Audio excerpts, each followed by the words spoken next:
Assalamualaikum Ustaz, Waalaikumsalam warahmatullahi wabarakatuh. Semoga Ustaz dan keluarga dalam lindungan Allah Subhanahu wa taala. Amin. Semoga Allah selalu melindungi saudariku dan keluarganya juga dalam kebaikan lebih baik dari apa yang Allah berikan kepada saya. Saya mau bertanya Ustaz, silakan. Perempuan itu wajib menutup aurat? Ya, laki-laki juga. Ya, kecuali muka dan telapak tangan. Kalau kita tidak menggunakan, mungkin Anda bukan saya, bukan kita. Kalau Anda tidak menggunakan kaos kaki saat keluar, apakah itu dosa? Apakah ayah kita juga ikut menanggung dosa itu juga Ustaz? Saya juga pernah membaca postingan katanya satu langkah kita keluar dari rumah tidak menutup aurat, satu langkah pula ayah kita menuju neraka. Apakah itu benar? Baik saudariku yang baik, semoga Allah muliakan Anda dan ini keinginan yang kuat untuk menutup aurat. Baik, ayat ini tentang menutup ya aurat bagi perempuan berlaku juga untuk laki-laki dalam konteks menutup aurat. Jadi menutup aurat itu bukan hanya perempuan, laki-laki juga sama, cuma batasannya yang berbeda antara aurat laki-laki dengan perempuan. Aurat itu asalnya sesuatu yang terbuka. Ya, yang terbuka yang harus ditutupi. Jadi aurat itu aslinya ara yang urut, terbuka, sesuatu yang terbuka. Nah, yang terbuka itu ada yang tidak menjadi aib, ada yang menjadi aib. Ya, sesuatu yang jelek untuk dilihat, sesuatu yang menimbulkan hal yang bisa menyebabkan maksiat terjadi misalnya, ya. Nah, di laki-laki misalnya ada bagian-bagian tertentu yang ketika dia terbuka, misalnya tangan sini terbuka itu pandang biasa. Ya, nggak ada orang maksiat melihat tangan laki-laki misalnya kan, dan seterusnya gitu. Kemudian perempuan berbeda. Karena perempuan diciptakan oleh Allah Subhanahu wa taala dengan hukum tertentu, dengan keadaan tertentu, dengan keindahan tertentu yang berbeda dengan laki-laki, sehingga bagian-bagian tertentu yang ketika terlihat di perempuan itu mohon maaf ya bisa berpotensi menjadikan setan memanfaatkan itu untuk membisikkan was-was. Ya, apakah kemudian mendorong berbuat sesuatu yang tidak baik gitu kan, atau menimbulkan sesuatu yang kotor dan sebagainya. Karena itu Islam datang dengan syariat melindungi dan menghormati perempuan. Ingat, syariat yang datang itu memberikan penghormatan dan perlindungan kepada perempuan. Karena itu ketika awal mula pertama syariat hijab diberikan, kan? Ya, dan ketika Allah menjelaskan, ya ada kejadian kan, bagaimana perempuan-perempuan diganggu ya oleh preman-preman di awal-awal masa di Madinah. Kemudian ketika itu dilaporkan kepada Nabi sallallahu alaihi wasallam turun ayat, ya ayuhan nabiyyu qul li azwajika wa banatika wa nisa'il mu'minin ya yudnina min jalabibihinna asa an yu'rafna fala yu'dzain. Hai Nabi, sampaikan kepada istrimu, ya, istri-istrimu, kemudian anak-anak perempuanmu dan perempuan-perempuan yang beriman, ya, bahwa pada saat ini Allah memerintahkan supaya mereka memberikan tanda dari turunan syariat, longgarkan jilbabmu, pakai jilbab, ya kan, berikan tanda jilbab yang benar, longgarkan jilbabmu, kata Allah, sehingga menutupi yang tadinya kerudung biasa, tutup kemudian, paling minimal menutup ke dada, ke sini, ya, di wilayah dada di sini. Ini jilbab itu yang terulur, dan batasan terulurnya paling minimal menutup ke dada di sini. Ya, asalnya kan cuma di kerudung, khimar itu cuma sampai sini gitu kan. Nah, jadi kemudian diminta dilonggarkan sebagai tanda supaya aurat-aurat inti di antara itu semua yang biasa tampak ditutupi. Nah, apa di antara tujuannya? Asa ayyurafna. Pertama diketahui sebagai identitas. Ya, identitas muslimah yang disyariatkan memenuhi unsur syariat. Jadi ini identitas sebagai muslimah, bangga itu. Anda harus bangga. Ya, Anda bangga di hadapan Allah. Jadi Allah itu memberikan identitas khusus bagi perempuan supaya dibanggakan di hadapan Allah. Apa enggak ada muslimah yang pengen dibanggakan Allah? Ya, Anda dibanggakan orang begitu senangnya luar biasa. Kenapa dibanggakan Allah nggak senang? Ya, karena itu ketika Allah ingin memberikan kebanggaan kepada Anda, gunakan jilbab Anda. Setelah itu apa? Fala yu'dzain. Maka konsekuensi hukumnya ketika Anda mengenakan itu, Allah berikan perlindungan. Jadi sebetulnya jilbab itu luar biasa. Begitu Anda kenakan teman-teman sekalian, ya akhwat, itu melekat hukum pada laki-laki untuk memberikan perlindungan dengan izin Allah Subhanahu wa taala. Gak boleh ada orang ganggu dia. Karena itu ketika ayat itu turun dan diganggu lagi, maka langsung kemudian dilindungi ya oleh para mukminin pada saat itu. Nah, itu diantaranya. Jadi ketika diturunkan ayat-ayat itu menutup, maka diandur disimpulkan langsung Allah sampaikan illa ma dhahara minha. Tutupi bagian tubuh manusia kecuali yang biasa tampak, illa ma dhahara minha. Nah, yang biasa tampak ini ada yang disepakati oleh para ulama. Di antaranya apa? Wajah.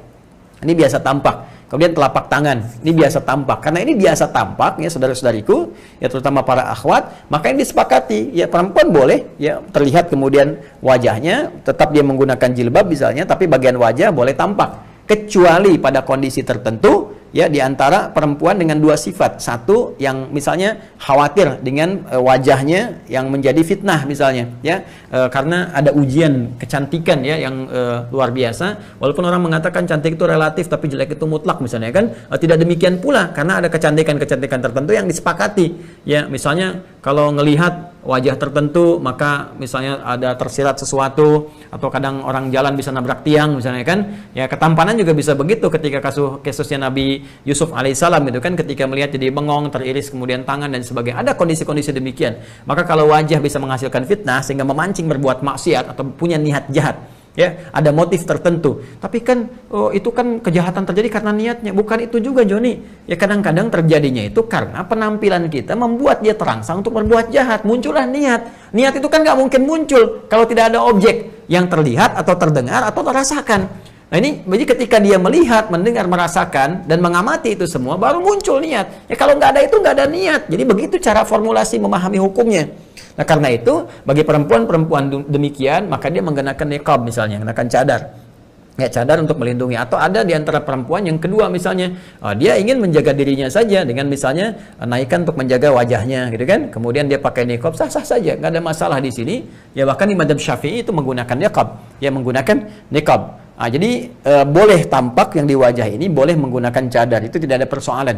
Ya itu satu wajah. Kemudian telapak tangan boleh tampak. Adapun bagian kaki, di sini ada khilaf. Ya khilaf. Abu Hanifah mengatakan itu hal yang biasa lumrah, terutama bagi kalangan tertentu gitu. Kalangan tertentu seperti yang pekerjaan-pekerjaan ya di dunia rumah tangga, misalnya kan mau beli sayur, beli macam-macam, ya mau beli sayur pakai kaos kaki lagi, pakai enggak lagi. Di kalangan-kalangan tertentu di madzhab Hanafi membolehkan itu dengan kondisi-kondisi yang tertentu. Kecuali kalau di sekitarannya misalnya ada hal-hal yang memang harus disupport untuk ditutupi secara langsung, misalnya bisa mengundang pandangan tertentu atau hal tertentu, punya niat-niat yang buruk yang terkondisikan dengan melihat itu karena keadaannya bisa berbeda. Seperti di Arab itu ada wilayah-wilayah tertentu, teman-teman sekalian, yang memang nggak boleh sedikit pun terbuka. Ya makanya di sana ada yang pakai cadarnya, ada yang matanya aja kelihatan, ada tangannya bahkan ditutup pakai sarung tangan, kan sampai ke kaki, kecuali dalam keadaan tertentu. Karena memang ada sebagian suku yang ketika melihat satu bagian tertentu, nah itu hasrat, godaan setan dan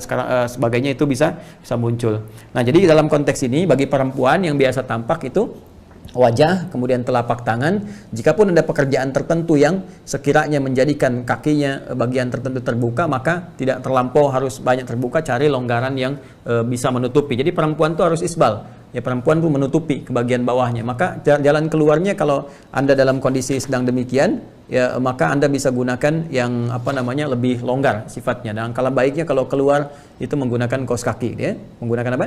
Kaos kaki. Jadi kalau ayah Anda udah menasehati, udah memberikan yang terbaik, tapi dalam keadaan misalnya tetap sengaja ada perempuan membuka aurat dan sebagainya, maka tidak ada dosa yang mengalir kepada ayah.